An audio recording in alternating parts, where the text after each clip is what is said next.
Assalamualaikum everyone. I am Asma Zahoor, a technical consultant at DataSeeker. I am also a part of the DataSeeker DSMP Fellowship Program. DSMP is basically a data science mastery program जिसके अंदर हम लोगों ने start किया है data science की journey को. And on the very first day of the data science mastery program, we have started Python. And now this is my first exercise that I have completed, and now I wanted to share it with you as well.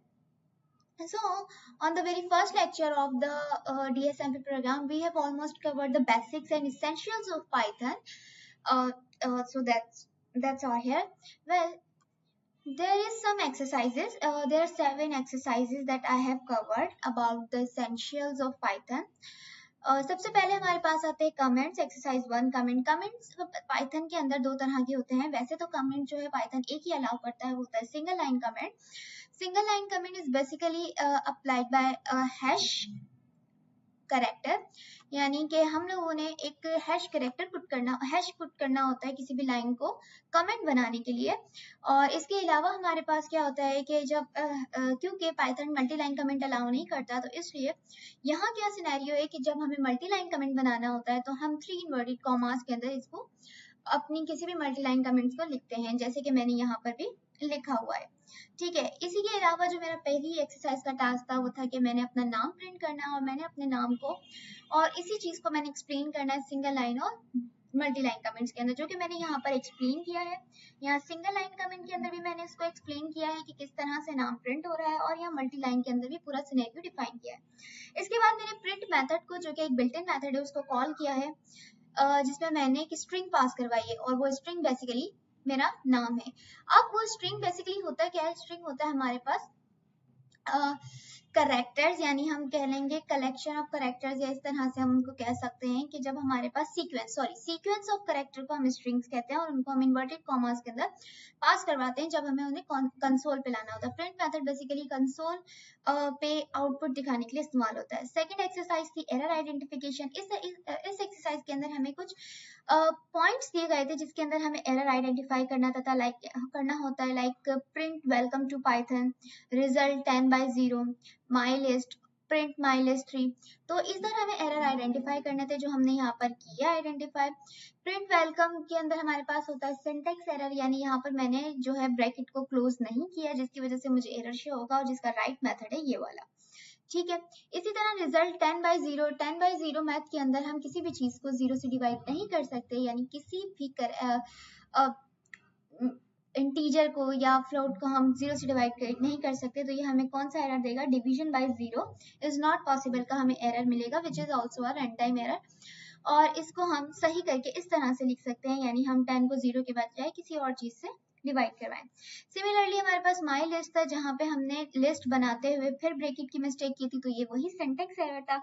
और last error हमारे पास था index error. Index error basically क्या था कि मेरे पास एक list बनी हुई है, लिस्ट के अंदर एक डिफाइंड इंडेक्स मौजूद है, मैं उन इंडेक्स को छोड़ के एक ऐसा इंडेक्स कॉल कर रही हूँ लिस्ट के अंदर जो कि मौजूद नहीं है, जिसकी वैल्यू मौजूद नहीं है, तो फिर वो मुझे देगा इंडेक्स एरर. ठीक है. इस तरह से हम इसको सही तरह से जो इंडेक्स मौजूद है बेसिकली हम उसको प्रिंट कर सकते हैं. एग्जाम्पल 3 हमारे पास है वेरिएबल असाइनमेंट. वेरिएबल बेसिकली क्या होते हैं कि वेरिएबल होते हैं हमारे पास वैल्यू होल्डर्स, यानी एक ऐसी जगह जहां पे हम किसी भी वैल्यू को प्लेस करते हैं, और फिर वक्त के साथ साथ हम उस प्रोग्राम के अंदर उस वैल्यू को चेंज भी कर सकते हैं, मॉडिफाई कर सकते हैं, रिमूव कर सकते हैं, दूसरी वैल्यू ऐड कर सकते हैं, रिप्लेस कर सकते हैं, ये वाले काम कर सकते हैं. तो यहाँ मैंने अब 4 मैंने जो है वो वेरिएबल्स बनाए मेरे नाम के नाम से, जो कि मेरा एक असाइन टास्क था, जिसमें मैंने एज का, इंटीजर का, स्ट्रिंग का, फ्लोट का वेरिएबल बनाना था. और यही सेम चीज मैंने यहाँ की है. मैंने यहाँ पे वेरिएबल्स बनाए हैं, जिसमें मेरे पास है फुल नेम का एक वेरिएबल, योर नेम का एक वेरिएबल है, योर एज का, योर हाइट और आर यू स्टूडेंट का. इसके अंदर मैंने इनपुट मांगा है डायरेक्ट यूजर से, और इनपुट मांगने जब हम इनपुट यूजर से लेते हैं तो उसके लिए हम मेथड यूज करते हैं बिल्ट इन मेथड इनपुट का. उसके अंदर हम कोई ना कोई स्ट्रिंग पास करवाते हैं ताकि यूजर को की रीडेबिलिटी में आसानी हो कि उसने यहाँ पे कौन सा इनपुट पास करना है. जैसे उसने यहाँ पे inter your full name, inter your age, और इन तरह के इनपुट देना है तो वो उसी तरह के इनपुट देगा। ठीक है, इसके अलावा क्या होता है कि जब ये मेथड हम कॉल करते हैं तो ये हमें इंटीजर स्ट्रिंग में वैल्यू देता है। तो इस स्ट्रिंग की वैल्यू को कन्वर्ट करने के लिए इनपुट से हमें स्ट्रिंग में वैल्यू मिलती है, रिटर्न वैल्यू, तो जिसकी वैल्यू को कन्वर्ट करने के लिए हम एंड या प्लॉट भी बाद में लगाते हैं, जिसका रिजल्ट कुछ मेरे पास यूं आया। My name is Asma, my age is 23 and my height is 164 सो।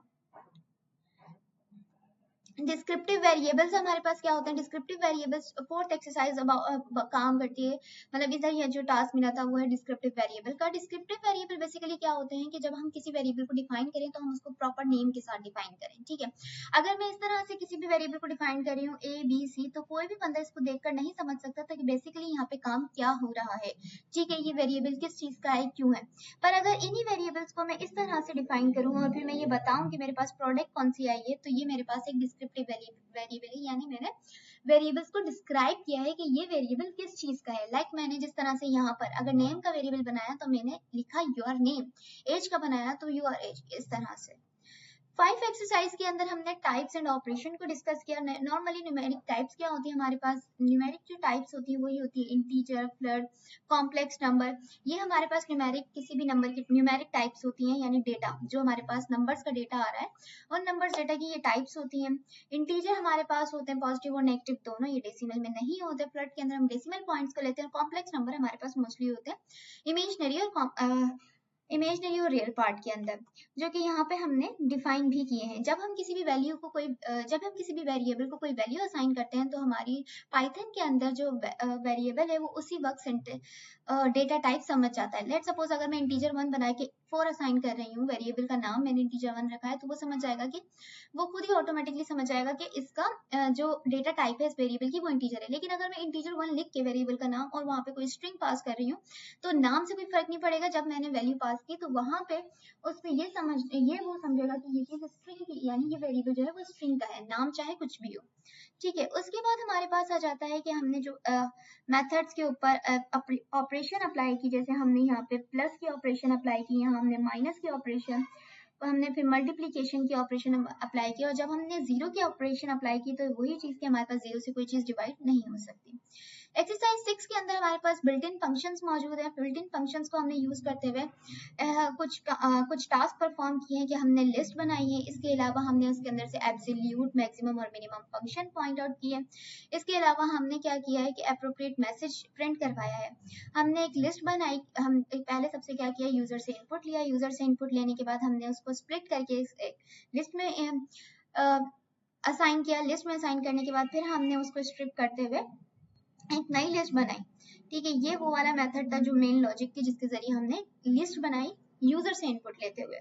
ठीक है, हमने खुद डिफाइन नहीं की। फिर हमने एक लिस्ट बनाई इस तरह की जो कि यूजर से इनपुट लिया था, और इस लिस्ट को हमने इसके ऊपर मल्टीपल फंक्शंस अप्लाई किए जो कि बिल्ट इन फंक्शन थे, जैसे एब्सोल्यूट वैल्यू का फंक्शन, एब्सोल्यूट का फंक्शन हमने हर लिस्ट के हर एलिमेंट पे अप्लाई किया। मैक्स का फंक्शन, मिनिमम का फंक्शन जिसने एब्सोल्यूट वैल्यू में से सारी वैल्यूज को एब्सोल्यूट करके हमें दिया पॉजिटिव में। मैक्स ने हमें मैक्सिमम वैल्यू दी और मिन ने हमें मिनिमम वैल्यू दी लिस्ट के अंदर से। और this is also the same function which I repeated.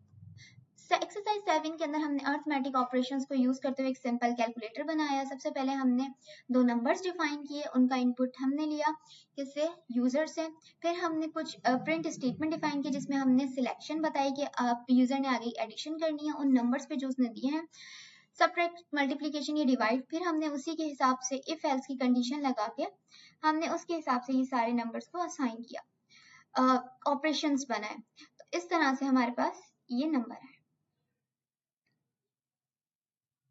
Thank you. This is for my side for my first lecture. Hope you cleared it. So thank you. Allah Hafiz.